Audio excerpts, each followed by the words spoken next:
প্রকৃতি নির্ভর একটি কৃষিজাত পণ্য চা।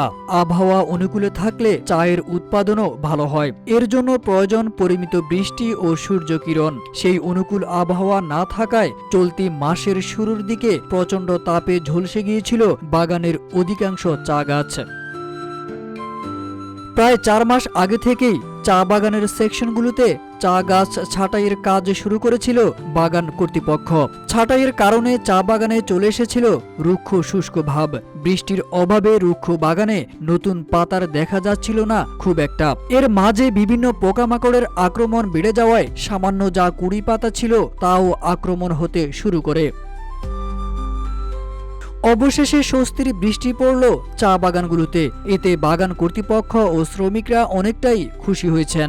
2-1 দিনের মধ্যে আবারও বৃষ্টি দেখা দিলে ভালো ফলনের সম্ভাবনার পাশাপাশি বাগান রক্ষায় কৃত্রিম পানি দেওয়ার প্রয়োজন নেই বলে জানিয়েছেন বাগান কর্তৃপক্ষ।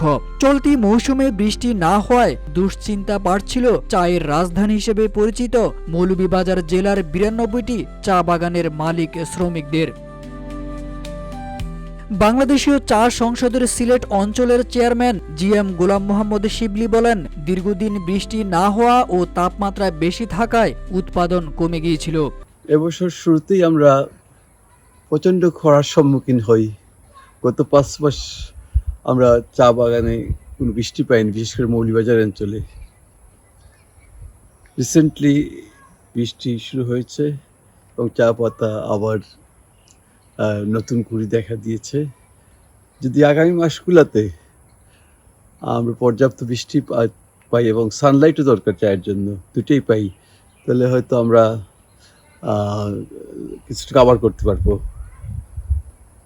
তাছাড়া ড্রাউটের জন্য যেটা দরকার ইরিগেশন, প্রত্যেক বছর যেভাবে খরা হচ্ছে, এতে গিয়ে ইরিগেশন না থাকলে আমরা চা গাছ টিকে রাখতে পারবো না।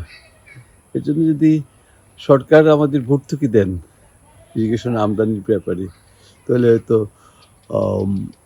চা বাগানের মালিকরা আরও ইরিগেশন মেশিন আমদানি করতে পারেন। কারণ চা বাগানের অবস্থা এমন ভালো না, বেশিরভাগ মালিক গত বছর লস করেছেন। কষ্ট প্রোডাকশনের নিম্ন দামে বিক্রি করতে হয়েছে। কাজেই সরকারকে এগিয়ে আসা দরকার।